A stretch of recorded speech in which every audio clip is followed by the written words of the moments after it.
fortunately stopped raining here at our studio, and it is a relief because it's been raining relentlessly since this morning when it was so sunny. We hope you're enjoying our online coverage, and today our guest is the plenary speaker from this morning, Miss Aleksandra Zaparucha. Bardzo mi miło Pani poznać. Dziękuję Zapraszam. bardzo. Dziękuję bardzo. That's me trying to learn languages. So, Aleksandra, if I may, please tell us, how did you react when you were offered a plenary at an IATEFL conference? Well, you can imagine I was just blown away. More happy or more scared? Challenged, but at the same time, kind of I saw it as an opportunity to talk to English teachers about things that matter to me. I'm a CLIL specialist. I specialize in content and language integrated learning. So I work with subject teachers who teach through English. So I really wanted also to talk to language teachers, you know, to show them that there are opportunities in CLIL for them. You know, CLIL has been one of my favorite aspects of ELT, but whenever I introduce it to teachers, or whenever we have to look into a course book that actually makes judicious or even is totally devoted on CLIL and uses CLIL as its main methodology, I get this reaction, but I'm a language teacher.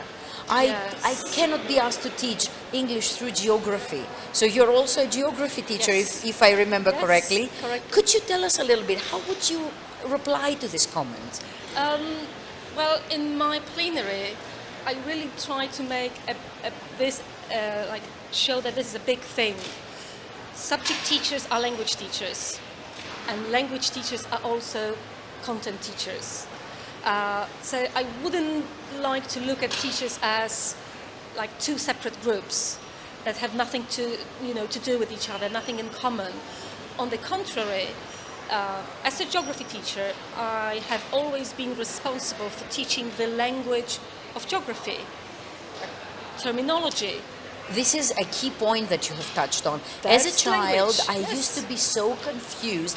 First of all, geography was taught in a very linear way, without visual aids, without maps. It was more visualize it, you know where everything is. And it was one of those very boring, and unfortunately and unluckily boring lessons. So you talked about the language behind the subject, even if we're teaching the subject Yes. in L1, Yes. in the students' L1. You mentioned before the opportunities of CLIL and what we can gain out of it as a tool in our classroom. Can you tell us a little bit more about how your plenary developed that?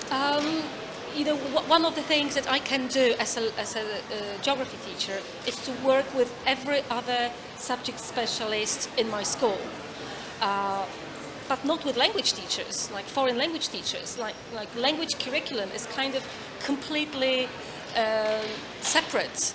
And isolated. Isolated. It has nothing to do with whatever is going on in biology, physics, or history.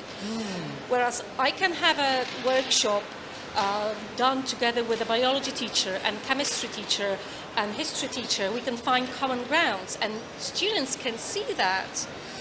So if we introduce a little bit of CLIL through foreign language during foreign language classes, we may actually bridge this gap between different school curricula.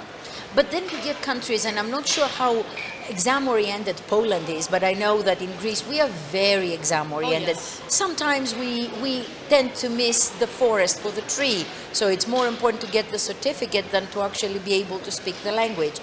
And then we get this kind of criticism, but yeah, okay, CLIL at the same time that does not promote exam learning and exam strategies. How would you reply to this comment? CLIL offers language learning, and you know, whichever way you get to the exam point, it's going to work. So I would just suggest language teachers to kind of move the language away from the first ground, from the foreground. Do some fun science. Do some I like other, the term. yeah, do I like fun the term. science. Science can be really fun, and then you see your students engaged in an experiment, and then you can build on that to provide the language. So I'm not telling English teachers to stop teaching the language for good. I'm just trying to show them an extra way to motivate their students, to offer their students challenging ways of using the language, challenging ways like how to talk about science. That's a challenging language. Instead of waiting until those challenges come later on in life. Okay, we've got those challenges here. Talk about the scientific experiment using English. And as language teachers, we are really lucky. We have a repertoire of different exercises, activities. We know how to deal with recording, what to do with text. Just make sure that this text and this recording is connected this way or the other with other stuff the students are doing at school, like in history or physics or geography. And actually, I think I like this idea of inclusivity. I know we've been talking about diversification and how this diversity should be reflected in our materials, but this is a different kind of inclusivity. I was thinking about what you said, making language learning a separate thing, like it's not part of our general repertoire of knowledge. And I feel that whenever we give our students more context, and that context is to talk about a diverse array of issues, we gain more, we gain a lot. I think everyone gains. Subjects are going to gain, or subject teachers are going to gain, because that's like extra support for teaching subjects. Language teachers might find CLIL an exciting way, an engaging way that kind of helps motivate students and helps them concentrate on learning. And the students can see that, there are connections between everything that they are doing, that languages are not like completely separate from the other curricula. And it's not all about the exams. No, that's true. And obviously, the older they grow and the more their exams move towards C2, the more the texts become more demanding, more scientific. And I believe that CLIL gives us the chance, as you said, to introduce this earlier. Yeah. Could you tell us a little bit about your own teaching context? You told me before that you are based in Torun in Poland. Yes. And which levels do you teach? Do you train teachers? Actually, I've been a freelancer for the past 12 years, but before that I worked in a lower secondary and high school teaching geography, teaching English, and finally teaching geography through English.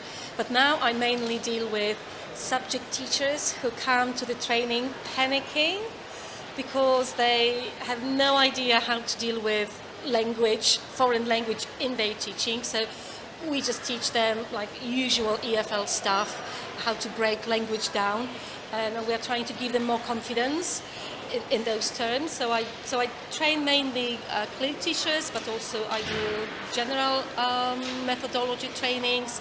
I write materials. I come to conferences. Good for you. Thank you. Good for you, because we need to learn from conferences. Now, one of the questions that keeps coming up in this set of interviews is the criticism that conferences like IATEFL cannot obviously cater for everybody's needs, and they do not necessarily give something back to all of us.